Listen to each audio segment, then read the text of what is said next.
లెక్క రాదు, అది అకౌంట్ లోకి రాదు. అంతే అంతే అంతే. ప్రభుత్వం జీవో ఇవ్వలేదు, కాకపోతే కొంత ప్రాసెస్ మొదలు పెట్టి మధ్యలో ఆపేసింది. ఓకే, మనతో పాటు ఏలూరు శ్రీనివాసరావు గారు ఉన్నారు, TGO Telangana గెస్టెడ్ officers association president, plus Jack secretary general గా కూడా ఉన్నారు. సో శ్రీనివాసరావు గారు, మీ ఇనిషియల్ రియాక్షన్, హ్యాపీ, అన్హ్యాపీ? మాకు కామెంట్ లో అయితే తిడుతున్నారు మిమ్మల్ని, సంఘాల నేతలను అయితే. సంఘాల నేతల్ని కామెంట్లు తిట్టే బ్యాచ్ వేరే ఉంది. దాని వెనక రాజకీయ లబ్ధి కోసం చేసే కొన్ని సంఘాల నేతలు కూడా ఉన్నారు, కొంతమంది మాజీ నేతలు ఉన్నారు. మేము మాకు మేముగా కొత్తగా జేఏసీ 35 సంవత్సరాల తర్వాత ఫామ్ చేసి అన్ని సంఘాలను ఏకతాటి మీద తీసుకొచ్చి ప్రభుత్వం దృష్టికి మా అన్ని సమస్యలు తీసుకుపోగలిగాము. ప్రతి సమస్య, ఫైనాన్షియల్, నాన్ ఫైనాన్షియల్ సమస్యలు తీసుకెళ్లగలిగాము. ప్రభుత్వం కేబినెట్ సబ్ కమిటీ, అదేవిధంగా ఆఫీసర్స్ కమిటీ, అంటే కేబినెట్ సబ్ కమిటీలో ఉన్న 4 మంత్రివర్యులు, స్పెషల్ ఇన్వైటీ కేశవరావు గారు, అదేవిధంగా ఆఫీసర్స్ కమిటీలో ఉన్న 3 ఐఏఎస్ ఆఫీసర్లు, వారితో పాటుగా ఫైనాన్స్ స్పెషల్ చీఫ్ సెక్రటరీ గారు, అదేవిధంగా జిఐడి స్పెషల్ చీఫ్ సెక్రటరీ గారితో మా సమస్యలన్నీ చర్చించగలిగాము. ప్రభుత్వం ద్వారా కేబినెట్ లో చర్చించి ప్రకటన చేయించగలిగాము. ఇప్పుడు కొంతమంది అనొచ్చు 5 డిఏలు ఉన్నాయి, 2 వచ్చినాయి, ఆ 2 కూడా ఒకటి రాలేదు. మా యొక్క ఆలోచన ప్రకారం 5 డిఏలు ఉన్న వాటిలో 2 డిఏలు పీఆర్సీలో మెర్జ్ అవుతాయి కంపల్సరీ. ఆల్రెడీ పీఆర్సీ డేట్ ప్రకటించి ఉంది, 2 డిఏలు మెర్జ్ అవుతాయి. 3 డిఏలు మేము 3 డిఏలు అడిగాం జేఏసీ పక్షాన. 3 డిఏల్లో 2 డిఏలు, 1 డిఏ ఇప్పుడు ఇచ్చే, 1 డిఏ కొంచెం ఒక 2-3 నెలలు వెసులుబాటుతోటి ఇస్తామనే దాని మీద మేము అట్లా కూడా కాదు 2 కలిపి ఇవ్వమన్నాం. ప్రభుత్వం ఒక 6 నెలలు టైం తీసుకుంది. నెక్స్ట్ డిఏ కూడా మేము చెబుతున్నాం, నెక్స్ట్ మేము డిఏలు డిమాండ్ పెట్టాము, ఆ డిఏతో కలిపి జనవరి నుంచి పీఆర్సీ చేయాలనేది మా నినాదంగా ఉంటుంది. యావత్ తెలంగాణ 13,50,000 ఉద్యోగుల తరఫున. నాట్ ఓన్లీ డిఏ, పీఆర్సీ కూడా మాకు ఇవ్వాలి. దాంతో పాటుగా మీరు చూసుండొచ్చు, కేబినెట్ లో ఉన్న వచ్చిన మొత్తం వాటిలో మా అంశాలు 7 ఉన్నాయి. హెల్త్ కార్డ్స్ గతంలోనే ఇచ్చిన మాట వాస్తవం, జీవో ఇంప్లిమెంట్ చేయొచ్చు కదా. మాకు ఆ ప్రభుత్వం అయితే ఉంది, ఈ ప్రభుత్వం అయితే ఉంది. మేము ఆ జీవోని స్ఫూర్తిగా తీసుకొని అందులో కొన్ని సవరణలు చేసి దాని ద్వారా మేము అడుగుతున్నాం, మాది 500, గవర్నమెంట్ 500, లేదు మాది 1%, government 1%, what ever it maybe మేము ఎంత ఇస్తే అంత గవర్నమెంట్ ఇవ్వాలి. దాన్ని ఇమీడియట్ గా ఇంప్లిమెంట్ చేయమని అడిగాము. 1 month లో దాన్ని కాన్స్టిట్యూట్ చేస్తున్నారు. దాన్ని బరాబర్ మేము స్వాగతిస్తున్నాం. మా పెన్షన్ సంఘాల పక్షాన అయితేనేమి, ఉద్యోగుల పక్షాన మేము స్వాగతిస్తున్నాం వాటిని. అది ఒక్కటే కాదు, పెండింగ్ బిల్స్ 11,000 కోట్లు ఉన్నమాట వాస్తవమే. గత ప్రభుత్వంలో కూడా ఉన్నాయి. అసలు ఐఎఫ్ఎంఎస్ సిస్టమ్ ఎట్లొచ్చింది? అది ఉద్యోగులకి ట్రెజరీ నుంచో, పిఏఓ నుంచో, లోకల్ ఫండ్ నుంచో శాలరీస్ రావాలి. దానికి ఒక సిస్టమ్ పట్టుకొచ్చారు, టోకెన్ సిస్టమ్ అని. అసలు మేము సిస్టాన్ని రద్దు చేయమంటున్నాం. ప్రభుత్వం ఆర్థిక పరిస్థితి బాగలేదు, కొంత ఓయా మీడియాలో 700 కోట్లు అన్నారు. మేము 700 కోట్లు కూడా యాక్సెప్ట్ చేయలే. 700 కోట్లు మొదటి మంత్ గా ఇవ్వండి, దాన్ని పెంచుకుంటూ 800 కోట్లు, 900 కోట్లు. ఇప్పుడు 700 కోట్ల చొప్పున పెండింగ్ బిల్స్ ఇచ్చుకుంటూ పోతే 16 నెలలో 15 నెలలో పడుతుంది. పాతవి మళ్ళా కొత్తగా వచ్చేయగలిగితే ఎన్ని రోజులు అవుతుంది అన్న? ఇప్పుడు మేము అడిగేది 11,000 కోట్లు పెండింగ్ బిల్స్ కు మాత్రమే. ఇది ఫర్దర్ రికరింగ్ కావద్దు, ఏ నెలకు ఆ నెల క్లియర్ చేయమని అడిగాము. ఈ 11,000 కోట్లు త్వరలో 6-7 నెలల్లో క్లియర్ చేయమని అడిగాము. మొదటి నెల 700 కోట్లు ఇచ్చినా దాన్ని ఉద్యోగుల యొక్క పెండింగ్ బిల్లుకి ప్రాధాన్యత కూడా ఇచ్చుకుంటూ గ్రీన్ ఛానల్ ద్వారా మొదటి నెల 700 ఇవ్వండి, 2వ నెల 800 ఇవ్వండి, ఇట్లా 5-6 months లో కంప్లీట్ చేయమని అడిగాము. ట్రై చేస్తాము, ప్రయత్నం చేస్తాము. ఆర్థిక పరిస్థితి మెరుగుపడితే ఒకేసారి కూడా ఇస్తామనేది ప్రభుత్వం ద్వారా మాకు మేము నిన్న cabinet sub committee meeting, cabinet committee meeting కంటే కూడా, కేబినెట్ మీటింగ్ కంటే ముందు 1 hour ముందు డిప్యూటీ సీఎం గారితో మాట్లాడాం. ఆ రోజే కాదు, ఈ రోజు కూడా శేషాద్రి సార్ని కలిసాం, నవీన్ మిఠల్ సార్ని కలిసాం, అజిత్ రెడ్డి గారిని కలిసాం. 1-2 రోజులు సీఎం గారిని కూడా యావత్ చేసి కలవబోతుంది.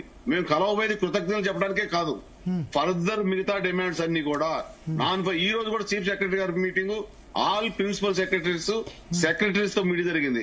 అందులో 20 minutes డిస్కషన్ కూడా ఉద్యోగుల సమస్యలే, నాన్ ఫైనాన్షియల్ అన్ని క్లియర్ చేయండి, పాసిబిలిటీ ఎంతవరకు ఉందో అంతవరకు మొత్తం క్లియర్ చేస్తూ కేబినెట్ సబ్ కమిటీకి, అదేవిధంగా ఆఫీసర్స్ కమిటీ సబ్మిట్ చేయమన్నారు. నిన్న సాధారణ బదిలీలు ఉన్నాయి, నిన్న రాలేదు ఐటమ్. ఈ రోజు దానికి క్లారిటీగా మళ్ళీ నవీన్ మిఠల్ సార్ చెప్పారు, సాధారణ బదిలీ అంశం కూడా తీసుకుంటామని. ఇందులో ఉన్న ప్రతి అంశం కూడా 217 జనరల్ డిమాండ్స్ తో పాటు 57 ప్రాధాన్యత ఉన్న డిమాండ్లు, అందులో ఆర్థిక పరమైన మేము 317 కూడా రివ్యూ చేయమని అడిగాం. సిపిఎస్ గురించి అడిగినప్పుడు కొంత వెసులుబాటు అడిగారు. సిపిఎస్ అనేది చెయ్యాలి, మేము మేనిఫెస్టోలో పెట్టాము. కొద్దిగా టైం ఏంటంటే మేము చెప్పాము 65% ఎంప్లాయీస్ వాళ్లే ఉన్నారు. మెజారిటీ ఎంప్లాయీస్ కొన్ని రోజులు ఒక 7-8 సంవత్సరాలు పోతే ఓపీఎస్ ఎంప్లాయీ లేడు, అది కూడా సాధించాలని చెప్పాం. మాకు విశ్వాసం ఉంది, మేము ప్రయత్నం చేస్తున్నాం. దీన్ని మా ప్రాథమిక సభ్యులు కొంత అసంతృప్తి గ్యారంటీగా ఉంటుంది. నేను ఒక ప్రాథమిక సభ్యుడిగా నేను చెప్పగలుగుతాను. నాకు అన్ని డిఏలు కావాలి, పిఆర్సీ కావాలి, హెల్త్ కార్డ్స్ కావాలి, 317 సవరించాలి, ఇమీడియట్ గా సిపిఎస్ ఇంప్లిమెంట్ చేయాలి, మాకున్న విజిలెన్స్ కేసులు ఎంక్వైరీ చేయాలి, మాకు ఏకీకృత సర్వీస్ రావాలి. ఇవన్నీ ప్రాథమిక సభ్యుడిగా ఇవన్నీ గవర్నమెంట్ మాకు కాన్స్టిట్యూషన్ గా ఇచ్చిన రైటు. 25 సంవత్సరాలు కష్టపడుతుంది. 57లో నేను ఎన్ని 3-4 మీకు డిమాండ్స్ నెరవేర్చింది. 57లో కేబినెట్ ద్వారా రిటర్న్ గా చదివి వినిపించినాయి 8 డిమాండ్లు. మిగతా అన్ని కూడా పరిశీలనలో ఉన్నాయి, సంబంధిత డిపార్ట్మెంట్లు పంపించారు. మేము చేసించిన 57 డిమాండ్లు వాటిని పూర్తిగా రివ్యూ చేయించే బాధ్యత మేము తీసుకున్నాం జేఏసీగా. అది కాకుండా ఇండివిజువల్ గా డిపార్ట్మెంట్ వైజ్ గా అసోసియేషన్స్, యూనియన్స్, ఆర్గనైజేషన్ వైజ్ గా ఇచ్చినవి కూడా వాటిని కూడా ఆయా శాఖలకి ఈ రోజు పంపించడం జరిగింది. ఈ రోజు కూడా వెళ్లి నేను మొత్తం దాన్ని సాఫ్ట్ కాపీ తీసుకొని దాన్ని కంప్యూటర్ చేసి స్కాన్ చేసి ఆయా డిపార్ట్మెంట్లకి పెన్ డ్రైవ్లు కొని కూడా ఇచ్చి వచ్చాము. ఈ రోజు మా ప్రయత్నం జేఏసీ పక్షాన గతంలో ఉన్న నాయకుల కంటే పూర్తిగా దానికి విరుద్ధంగా మేము ఎవరికి లాబింగ్ చేయము, ఎవరికి కూడా రాజకీయ పార్టీకి అనుబంధంగా ఉండము. మా ఉద్యోగ సంఘాలుగా ప్రభుత్వానికి కొంత లాయల్ గా ఉంటాం. కానీ ఆయన తింటున్నారు. ఇప్పుడు కామెంట్స్ లో చూస్తే ఆయన అది చేస్తున్నారు. చాయ్ బిస్కెట్ మీటింగ్ పెట్టుకున్నారు. ప్రాథమిక సభ్యుల ఎక్స్పెక్టేషన్ మా మీద ఎక్కువ ఉంటుంది, ఉండాలి కూడా. ఏదైనా మేము సాధించినప్పుడు మాకు సెలవులు కప్పుతున్నారు. సంఘ నాయకులకు రిటైర్మెంట్ ఏజ్ కి పెంపు మీదనే ఇష్టం ఉంది, మిగతా సమస్యలు గాలికి వదిలేశారు. ఇటువంటి రిటైర్మెంట్ ఏజ్ పెంపు మీద కూడా ఎవరికి ఇష్టం లేదు, మేము అడగలేదు, మా ప్రతిపాదన లేదు. మాకు పైసలు ఇయ్యని పక్షంలోనే పరిశీలించమని చెప్పాము.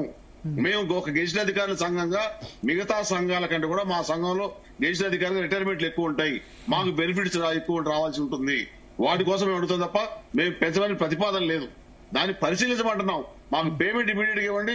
58 years కూడా మేము వెళ్తాం. ఇంకా తగ్గించినా మాకు ఇబ్బంది లేదు. 61 years అయిన తర్వాత మా పేమెంట్ మేము అడుగుతున్నాము.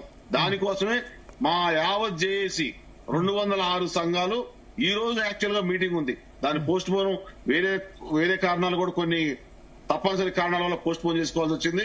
రేపు ఎల్లుండి ముఖ్యమంత్రి గారిని కలుస్తున్నాం. కలిసినప్పుడు మేము ఈ కృతజ్ఞతలు చెప్పడానికి కాదు, మా సమస్యలు ఇంకా చాలా ఉన్నాయి, కృతజ్ఞతలు చెప్తున్నారా? ఇప్పుడు అన్ని క్లియర్ చేయాలి. ఆదివారం సోమవారం కంపల్సరీ కలుస్తాం. యావత్ జేఏసీ 33 జిల్లాల జేఏసీ బాధ్యతలతో సహా సీఎం గారిని కలుస్తాం. కృతజ్ఞతలు చెప్పబోతున్నారా ముఖ్యమంత్రికి? కృతజ్ఞతలతో పాటుగా మా డిమాండ్లన్నీ కూడా ముందు పెట్టబోతున్నాం. ఓకే, ఎందుకు కృతజ్ఞతలు? కొంత మాకు సానుకూల వాతావరణం వచ్చినందుకు మేము మా ప్రాథమిక సభ్యులకి పూర్తిగా చూడకపోవచ్చు, కొన్ని మేము చూస్తున్నాం. ఎలక్షన్స్ బదిలీలు కావచ్చు, వెహికల్ అలవెన్స్ హైక్ చేయడం కావచ్చు, 3 సంవత్సరాలుగా ఉన్న వెహికల్ బిల్స్ కోసం ప్రయత్నం జరగడం కావచ్చు, మా పంచాయతీ సెక్రటరీలు గ్రేడ్లు పెరిగినందుకు కావచ్చు, మాకు హెల్త్ కార్డ్స్ దాన్ని ఒక కొలికి వస్తున్నందుకు కావచ్చు, కొంత డిఏలు మేము ఎక్స్పెక్టేషన్ చేసినంత కాకపోయినా 1-2 మమ్మల్ని గుర్తించినందుకు సమస్యలు ఉన్నాయి. రాజ్యాంగబద్ధంగా మీకు రావాల్సినవి మీ జీతాల పెంపు కాదు, మీ గొంతెమల కోరికలు కావు, మీకు రాజ్యాంగబద్ధంగా రావాల్సిన హక్కులన్నీ ప్రభుత్వం గుర్తించినందుకు, ప్రజలు గుర్తించినందుకు, మీడియా గుర్తించినందుకు. విఠల్ గారు జాయిన్ అయ్యారు.